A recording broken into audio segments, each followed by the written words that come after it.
जब चीनी एक्सपोर्ट की गई, इनके जमाने में 52 रुपए चीनी थी, 52 रुपए एक्सपोर्ट की गई, अरबों रुपए की सब्सिडी दी गई जनाब स्पीकर, अरबों रुपए की सब्सिडी, और सब्सिडी के साथ और की गई कि डॉलर ऊपर जा रहा था और रुपया नीचे जा रहा था। इसका मतलब युवा सादे अल्फाज में कि अगर डॉलर 100 रुपए है आज, तो 100 रुपए मिलेगा आपको अपना उसका एक्सपोर्ट से प्रोसीड्स।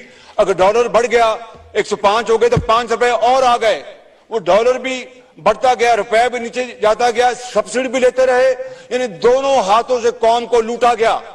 और फिर वक्त आया कि चीनी की कीमत जनाब स्पीकर वो 110 रुपए किलो तक जा पहुंची।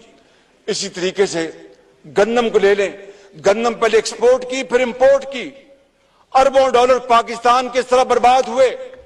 और फिर आपने देखा कि गैस, नेचुरल गैस जब कौड़ियों के भाव बिक रही थी, $3 पर यूनिट, किसी ने इस तरफ ध्यान न दिया, टांग पे टांग रख के बैठे थे कि जो जिस तरह रोम जल रहा था और नीरो बांसुरी बजा रहा था, कोई परवाह नहीं थी कौम की।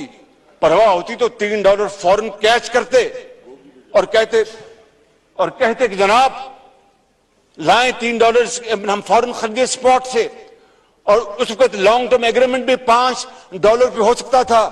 जनाब स्पीकर, जिन्होंने बदतरीन मुजरमाना गफलत की, मैं आपको बिला खौफ तरदीद कह सकता हूं, उस वक्त तो किसी ने नोटिस लिया जनाब स्पीकर, किसी भी एक बात का कतन किसी ने नोटिस नहीं लिया। और जनाब स्पीकर, मुल्क की मईशत तबाही की तरफ बढ़ती रही।